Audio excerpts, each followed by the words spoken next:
کیا آپ جانتے ہیں کہ ایک خوشگوار اور پرسکون ازدواجی زندگی کا راز کیا ہے؟ وہ راز جو حضور صلی اللہ علیہ وسلم نے اپنی امت کو بتایا، وہ اصول جن پر چل کر گھر جنت بن جاتا ہے۔ آج میں آپ کو وہی رہنمائی دینے والا ہوں۔ ویڈیو آخر تک ضرور دیکھیں، چینل پر نئے ہیں تو سبسکرائب کر لیں۔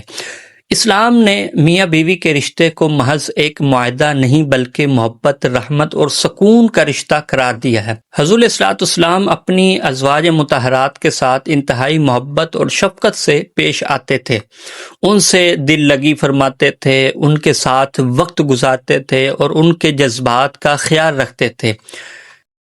سنن ابی داؤد میں مذکور ہے کہ حضور صلی اللہ علیہ وسلم حضرت ام المؤمنین حضرت عائشہ صدیقہ رضی اللہ تعالی عنہا کے ساتھ بے حد محبت اور پیار سے پیش آتے تھے۔ جب آپ حضرت عائشہ کے پاس جاتے تھے تو ان سے پیار بھری باتیں فرماتے تھے، ان سے محبت کا اظہار کرتے تھے، یہاں تک کہ حضور صلی اللہ علیہ وسلم نے بیوی کے ساتھ محبت اور پیار کا اظہار کیے بغیر ازدواجی تعلق قائم کرنا یہ پسند نہیں، حضور صلی اللہ علیہ وسلم کو پسند نہیں اور آپ نے پسند نہیں فرمایا۔ یعنی میاں بیوی کے درمیان پہلے محبت، انسیت کا ماحول ہونا چاہیے، پھر اس کے بعد دوسرے معاملات ہونے چاہیے۔ حضرت سیدنا ابو سعید خدری رضی اللہ تعالیٰ عنہ سے روایت ہے کہ حضور صلی اللہ علیہ وسلم نے ارشاد فرمایا کہ جب کوئی شخص اپنی بیوی کے پاس جائے اور دوبارہ جانا چاہے تو پہلے وضو کر لے۔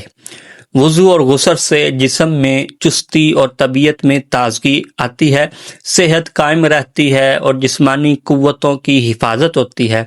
اللہ تعالیٰ کو پاکیزگی پسند ہے اور طہارت کا اہتمام کرنا سنت نبوی ہے۔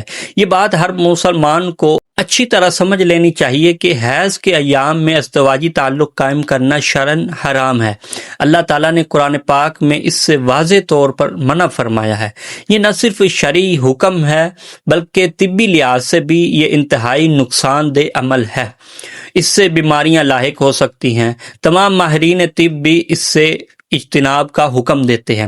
علماء کرام اور ماہرین طب نے بتایا ہے کہ ازدواجی تعلق میں اعتدال ضروری ہے، نہ تو حد سے زیادہ اور نہ ہی اس سے بالکل غافل رہنا چاہیے۔ جسمانی اور ذہنی دونوں لحاظ سے اعتدال کی حالت ازدواجی تعلق کے لیے بہترین ہے اور اس سے محبت قائم رہتی ہے۔ ازدواجی زندگی اللہ کی ایک عظیم نعمت ہے، اسے سنت نبوی کے مطابق گزاریں، محبت اور احترام کو اپنا شعار بنائیں، شرعی احکام کی پابندی کریں اور اللہ تعالیٰ سے مدد مانگتے رہیں۔ جو گھر سنت نبوی کے مطابق چلے اس میں ہمیشہ محبت، سکون اور برکت رہتی ہے۔